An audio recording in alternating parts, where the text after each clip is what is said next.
नमस्कार दोस्तों, मैं एस्ट्रोलॉजर सचिन स्वागत और अभिनंदन करता हूं सभी प्रिय दर्शकों का। सूर्य का वृश्चिक राशि में गोचर हो रहा है। सूर्य अपनी नीच राशि को छोड़कर तुला राशि को छोड़कर मित्र मंगल की राशि में प्रवेश करेंगे 16 नवंबर 2022 दिन बुधवार को शाम लगभग 7 बजे। वृश्चिक राशि जल तत्व की राशि है और इसमें राशि का 8वें नंबर पे हम इस राशि को देखते हैं। मंगल इस राशि का स्वामी है। मंगल और सूर्य में परम मित्रता है। दोनों एक दूसरे के मित्र हैं, अनुकूल हैं।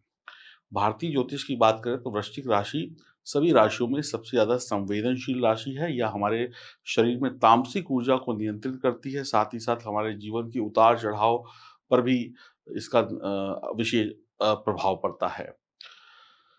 वृश्चिक राशि खनिज, भूमि, संसाधन जैसे पेट्रोल, गैस, इंटरनेट, रत्न जो ज़मीन के नीचे से निकलते हैं, उनका प्रतिनिधित्व करती है। दुर्घटना, चोट, सर्जरी, ऑपरेशन, चीर-फाड़, कटना-फटना, जलना इन सब का भी प्रतिनिधित्व करती है। सूर्य का वृश्चिक राशि में गोचर जो होगा, वो कुछ अच्छे तो कुछ बुरे परिणाम देगा, क्योंकि दोनों मिलकर साहस और पराक्रम योग बनाते हैं। जिनकी जन्म कुंडली में दोनों ग्रहों की स्थिति मजबूत होगी, वहाँ तो ठीक है। जहाँ ये दोनों ग्रह बिगड़े होंगे जिसकी जन्म कुंडली में, वहाँ पर क्रोध, अहंकार, लड़ाई-झगड़ा बढ़ सकता है, मार-काट बढ़ सकती है। तो कुछ गड़बड़ होने की संभावनाएँ सबके साथ बनी हुई हैं, सभी राशि वालों के साथ। तो मेन परिणाम आपको जो देखने को मिलेंगे वो आपकी जन्म कुंडली और वर्तमान में गोचर कुंडली में ग्रहों की स्थिति के आधार पर। अब क्या प्रभाव पड़ेगा आपकी राशि पर, ये हम जानते हैं आपकी राशि के अनुसार, और यह जानकारी चंद्र राशि और नाम राशि पर आधारित होगी। और जो उपाय बताए जाएँ उन उपायों को कर लीजिएगा। ये उपाय लाल किताब के ऊपर आधारित होंगे, ये मैं आपको पहले ही बता देता हूँ, क्योंकि लाल किताब के उपाय जल्दी रिजल्ट देते हैं और सरल भी होते हैं। तो चलिए शुभारंभ करते हैं। सूर्य का यह परिवर्तन आपकी राशि के लिए क्या लेकर आ रहा है। चैनल को सब्सक्राइब करें, बेल आइकन के बटन को दबाएं, फेसबुक और इंस्टाग्राम पर भी आप हमें ज़रूर फॉलो करें। आइए आपकी राशि के बारे में अब विस्तार से जानते हैं। बात करेंगे सिंह राशि की। सिंह राशि यानी सूर्य आपकी राशि के स्वामी।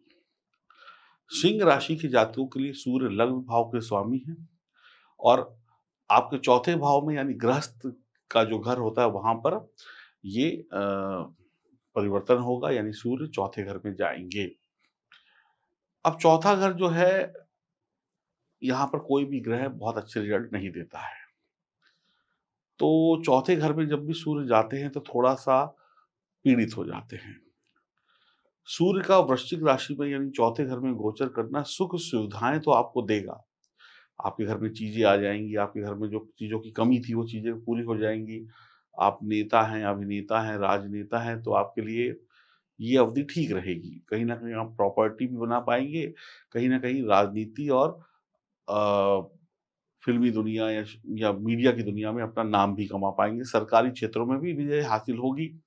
प्रॉपर्टी बेच सकते हैं, प्रॉपर्टी नई ले सकते हैं, प्रॉपर्टी किराए पे चढ़ा सकते हैं, प्रॉपर्टी के अच्छे सौदे हो सकते हैं, प्रॉपर्टी डीलरों को लाभ हो सकता है। जो लोग मकान खरीदने, बेचने, बिल्डर हैं, उनका लाभ हो सकता है। लेकिन चौथा भाव गृहस्थ का भी है, मतलब परिवार के लोगों का भी है। तो परिवार की चीज़ें तो आ जाएँगी, कोई फ्रिज खराब है तो फ्रिज आ जाएगा, टीवी खराब है तो टीवी आ जाएगा, जो नहीं है वो आ जाएगा। ऐसे में व्यक्ति क्या होता है, आपके मन में विचार आएगा कि कैसे आप अपने परिवार वालों को बहुत अव्वल दर्जे की चीज़ें ला के दो, उनको अपने परिवार को बहुत खुश रखो। यानी कि आपके दिमाग में आपका परिवार घूमता रहेगा। अब परिवार की ज़रूरतें घूमती रहेंगी। किसी ने कह दिया हमको ये चाहिए, किसी ने कह दिया हमको वो चाहिए, तो आप इसी चीज़ों में घूमते रहेंगे। तो अपनी घर गृहस्थी को बनाने के लिए बड़े संवेदनशील रहेंगे। आप अपने घर की चीज़ों को ऊपर उठाने में बहुत संवेदनशील रहेंगे। ऐसा सोचेंगे कि मेरे पास सब कुछ होना चाहिए। ये अच्छी बात है। यानी कि आप घर गृहस्थी की चीज़ों में घिरे रहेंगे। अब जिनकी भी कुंडली में मजबूत सूर्य होगा, वो अपने लक्ष्य को बड़ी आसानी से प्राप्त कर लेंगे। जिनका भी सूर्य या मंगल खराब होगा, वो लोग जब चीज़ों को नहीं पा पाएँगे, तो उनके मन में असंतोष आएगा, यानी कि कहीं न कहीं पीड़ा होगी। और जिसके दिल में पीड़ा हो, जिसके काम ना बने, उसको दिक्कतें तो आएँगी। यहाँ पर व्यक्ति माता-पिता से, परिवार वालों से, अपनों से, बड़ों से प्यार तो करता है, लेकिन मौका पड़ने पर तू-तू, मैं-मैं भी करता है, बहसबाजी भी करता है या करती है। अब यहाँ पर आप अपने परिवार को बहुत खुशनुमा देखना चाहेंगे। परिवार की खुशियों के लिए आप भाग-दौड़ करेंगे, कुछ उल्टे-सीधे काम करेंगे। तो इसलिए आपको सलाह दूँगा कि आप लोग थोड़ा शांत रहकर काम करें, जल्दबाज़ी ना दिखाएँ। परिवार में बड़ी-बुज़ुर्ग महिलाएँ हैं, उनके लिए थोड़ा खतरा हो सकता है सेहत को लेकर। स्वास्थ्य का ध्यान रखें और नियमित रूप से अपनी बॉडी का, अपनी और अपनी माताजी की या महिलाएँ जो हैं घर में बुज़ुर्ग, उनका चेकअप वगैरह कराते रहें। कुल मिलाकर आपके अंदर अपने घर को ऊँचा दिखाने की, अपने घर में हर चीज़ को पाने की आपके अंदर एक इच्छा जागृत होगी। अब जिनकी कुंडली में सूर्य और मंगल मजबूत होंगे, तो वो लोग अपनी नौकरी, व्यापार से आसानी से पैसा कमाएँगे और चीज़ें ले आएँगे। जिनकी कुंडली में कमज़ोर होगा, वो लोग फिर नंबर 2 का काम करेंगे, लड़ाई-झगड़े करेंगे। नंबर 2 से कमाएँगे या नहीं होगा तो अब घर पे पत्नी कहेगी कि मुझे ये चाहिए, तो पति कहेगा कहाँ से लाऊँ? पैसा कहाँ से लाऊँ? मेरे पास तो पैसा है नहीं, तो लड़ाई-झगड़ा हो गया तो घर में हो गई फाइट।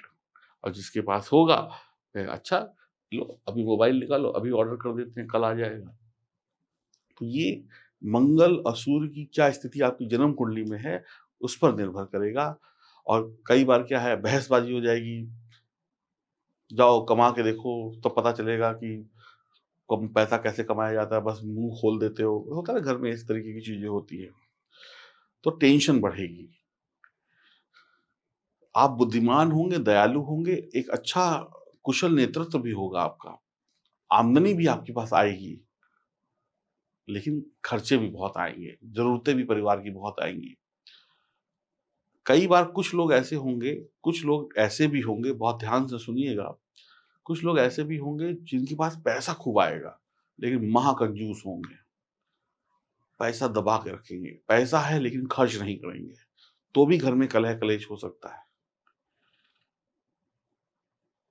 और ऐसे व्यक्ति बस पैसा जोड़ने में विश्वास रखेंगे, खर्च करने में विश्वास नहीं रखेंगे और ज़रूरतों को पूरी नहीं करेंगे। टूटी चप्पल पहन के काम चला लेंगे, घर में कुछ टूटा है, फूटा है, घरवाले कुछ कह रहे हैं, उससे कोई फ़र्क नहीं पड़ेगा, करेंगे वही जो मन की बात है, यानी कंजूस होंगे।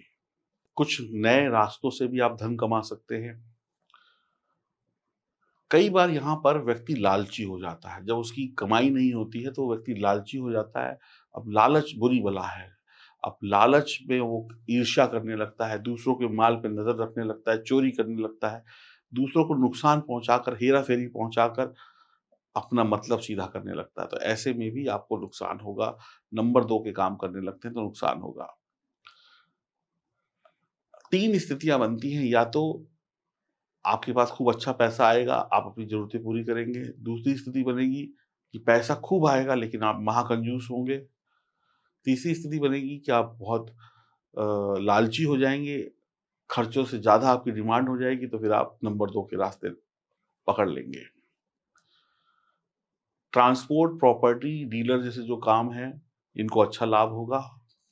मुफ़्तख़ोरी की कुछ लोगों को आदत पड़ सकती है, चोरी की आदत लग सकती है इस समय में, पैसे के प्रति लालची हो सकते हैं, रिश्वत वग़ैरह भी ले सकते हैं कुछ लोग। चरित्र पर कुछ दाग उठ सकते हैं आपकी, उँगलियाँ उठ सकती हैं, लॉन्ग टर्म प्रॉपर्टी पे इन्वेस्टमेंट कर सकते हैं।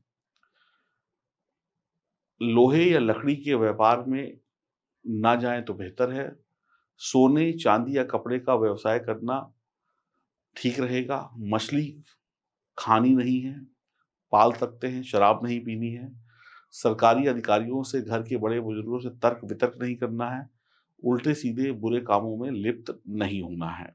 गाय, कुत्ते की सेवा करना, पालना ठीक रहेगा और बंदरों को गुड़ खिलाएँ, शुद्ध सोना भी आप पहन सकते हैं और शांत रहें। क्रोध, घमंड, अहंकार से बचें। अगर आपकी जन्म कुंडली में ग्रहों की स्थिति बेहतर है, तो इससे मिलते-जुलते परिणाम आपको मिल जाएँगे और अगर खराब है, तो फिर खराब परिणाम भी आपको झेलने पड़ेंगे। आप अपनी जन्म कुंडली की जाँच कराने के लिए दिए गए नंबरों पर संपर्क कर सकते हैं। हरि ओम, नमस्कार।